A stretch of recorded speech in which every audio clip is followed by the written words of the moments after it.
दोस्तों बहुत लोग ऐसा कमेंट करते हैं मुझे कि उनके जो बर्ड्स हैं, उनके जो बजीज हैं, वो बहुत ज़्यादा फाइट कर रहे हैं। तो ये नॉर्मल है, ये हर किसी के जो बर्ड्स हैं, ज़्यादातर ब्रीडर्स के हर बर्ड्स ही फाइट करते हैं। खासकर बजीज तो बहुत ही ज़्यादा फाइट करते हैं जब वो कॉलोनी में रहते हैं या बहुत बर्ड्स एक साथ रहते हैं। ये बहुत ज़्यादा सोशल बर्ड्स है, लेकिन फिर भी कभी कभी बहुत ज़्यादा फाइट भी करते हैं। लेकिन जब आप इसका सोल्यूशन ढूंढने जाओगे तो आप ज़्यादातर जो वीडियोज़ है यूट्यूब में, जो दूसरे चैनल्स जो अवेलेबल है, वहाँ पर वीडियोस में आप देखोगे कि जो ज़्यादातर वीडियोस है वहाँ पर कोई सिर्फ एक ही रीज़न बताया गया है, एक ही रीज़न पर चर्चा हुई है और वहाँ पर कहा जाता है कि एक ही रीज़न की वजह से ये बर्ड्स फाइट करते हैं। तो ऐसा एक्चुअल में है नहीं। वो एक रीज़न तो है ही, लेकिन उसके साथ भी कई और रीजंस भी हो सकते हैं बर्ड्स के फाइट करने के, तो जिसके बारे में ज़्यादातर कोई डिटेल डिस्कशन नहीं होती दूसरे चैनल्स के वीडियोस पे। तो आज मैं इस वीडियो में हर एक जो रीजंस हो सकते हैं बर्ड्स के फाइट करने को लेकर, वो सभी चीज़ों के बारे में मैं आज इस वीडियो में बात करूंगा। तो ये वीडियो बहुत ही इंपॉर्टेंट है, इस वीडियो को पूरा देखिएगा और अगर वीडियो पसंद आए तो वीडियो को लाइक करके इस वीडियो को शेयर भी कर दीजिएगा, ताकि दूसरे लोगों को भी इस वीडियो के बारे में, इस चीज़ों के बारे में पता चल सके। और अगर अभी तक आपने हमारा चैनल सब्सक्राइब नहीं किया है तो अभी सब्सक्राइब करके वो जो बेल आइकन है उसे भी दबा दीजिए, ताकि जब भी मैं नया कोई वीडियो अपलोड करूँ आप लोगों के पास तुरंत नोटिफिकेशन पहुँच जाए। हम ऐसे ही हमारे बर्ड्स के लिए, उनके हेल्थ को लेकर, ट्रीटमेंट को लेकर ऐसे ही हेल्पफुल कंटेंट्स इस चैनल पर बनाते रहते हैं, तो हमारे चैनल को सब्सक्राइब करके रखिए। दोस्तों मैं हूं तुहिन विश्वास और आप देख रहे हैं हमारे यूट्यूब चैनल हैप्पी बजीज। चलिए आज का वीडियो शुरू करते हैं।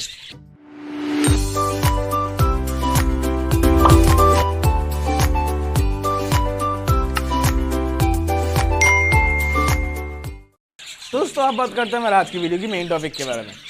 दोस्तों जो मेन रीज़न है बर्ड्स के फाइट करने का, और जो रीज़न ज़्यादातर चैनल्स बताते हैं कि सिर्फ यही एक रीज़न है बर्ड्स के फाइट करने का, वो मैं फटाफट बता देता हूँ। पहले वो रीज़न है कि ये जो फीमेल बर्ड्स हैं, हमारे जो कॉलोनी के जो फीमेल बर्ड्स होते हैं, ये ज़्यादातर केसेस में बहुत ज़्यादा फाइट करते हैं। मेनली अपने जो मटकी है, अपना जो घोंसला है, उसको प्रोटेक्ट करने के लिए। कभी कभी ऐसा होता है कि जब मटकियाँ कम होती है और जो फीमेल्स होती है उनकी तादाद ज़्यादा होती है, तो ऐसा होता है कि एक मटकी को लेकर दो बजीज के बीच में फाइट हो जाता है बहुत बढ़िया।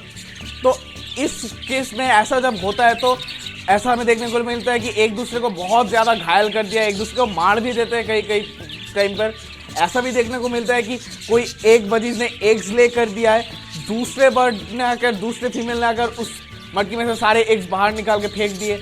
ऐसी चीज़ें हमें देखने को मिलती है। तो इसलिए मैं कहता हूँ कि जब भी आप बर्ड्स ला रहे हो, आपके पास जितने फीमेल्स है उससे एक दो मटकियाँ ज़्यादा रखिए, ठीक है। अगर आपके पास 5 फीमेल्स है तो कम से कम 7 या 8 मटकियाँ अपने कॉलोनी में रखिए, ताकि हर बर्ड के पास एक से ज़्यादा मटकियों की चॉइस हो, ठीक है। जब भी मटकियाँ कम हो जाएंगी तब ये फाइटिंग देखने को मिलेगा। तो ये एक मेन रीज़न है और ये एक्चुअल में यही मेन रीज़न है। यही इसी कारण की वजह से ज़्यादातर केसेस में हमें फाइटिंग देखने को मिलती है। सिर्फ फीमेल फाइट करती है ऐसा नहीं, कई बार होता है कि दूसरे मेल्स के साथ भी भिड़ जाते हैं ये फीमेल्स। तो ऐसा होता है, फीमेल्स जो है वो मेनली डोमिनेंट होते हैं हर बर्ड स्पीसीज में ही। तो ये उनका नेचुरल बिहेवियर, इसमें हम ज़्यादा कुछ नहीं कर सकते। अगर आप देख रहे हो कि दो फीमेल्स बहुत ज़्यादा मारामारी कर रहे हैं और एक दूसरे को बहुत ज़्यादा घायल कर रहे हैं, या फिर एक दूसरे अंडे को बाहर फेंक रहे हैं, तो जो बर्ड ऐसा कर रही है उसको सेपरेट केज में रख दीजिए। यही एक लौता तरीका है, इसके अलावा आप कुछ और नहीं कर सकते, ठीक है।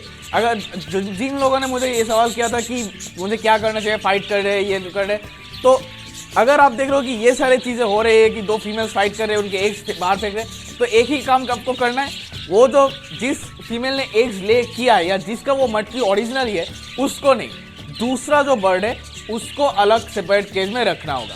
तो ये एक पहला काम है। लेकिन इसके अलावा भी बहुत सारे रीजंस हैं, तो उसके बारे में अब हम बात करते हैं। दोस्तों एक और रीज़न से बर्ड्स के बीच में फाइट होती है, ये फाइटिंग करते हैं मेल्स, ठीक है। मेल बजीज भी फाइट करते हैं, थोड़ा कम करते फीमेल के तुलना में, लेकिन वो भी करते हैं। मेल बर्ड्स फाइट करते हैं मेनली दो रीजंस के, दो टाइम पर वो उनका फाइट हमें देखने को मिलता है। जब ब्रीडिंग का सीजन शुरू होता है, जब ब्रीडिंग का टाइम शुरू होता है, तब उनमें फाइट करने का टेंडेंसी रहता है। मतलब ऐसा अगर हो कि मेल्स की संख्या ज़्यादा है, फीमेल्स की संख्या कम है, उस हिसाब से तब एक फीमेल को लेकर दो बर्ड्स के बीच में बहुत ज़्यादा हाथापाई हो सकता है। या फिर एक और सिनेरियो हमें देखने को मिलता है, मान ली एक मेल या फीमेल मेटिंग कर रहे हैं, लेकिन उस वक्त कोई दूसरा एक मेल आकर उनको डिस्टर्ब करते हैं, तो इस वक्त दो मेल्स के बीच में एक लड़ाई हो जाती है। तो मेनली ज़्यादातर केसेस में यही फाइट करने को देखने को मिलता है हमें, जो मेल बजीज है उनमें। और एक कॉकटेल के केस में एक थोड़ा सा अलग होता है। कॉकटेल केस में जो मटकी को लेकर जो सीनेरियो मैंने कहा था कि बजीज को लेकर फीमेल्स बहुत ज़्यादा पॉजिटिव है अपने मटकी को लेकर, वो अपने मटकी के आसपास दूसरे फीमेल्स को नहीं रहने देती, तो ये चीज़ एक्चुअल में कॉकटेल में हमें मेल्स में दिखाई देने को मिलती है। तो मेल्स जो कॉकटेल है वो फीमेल से ज़्यादा फाइट करते हैं। तो ये एक और रीज़न गया।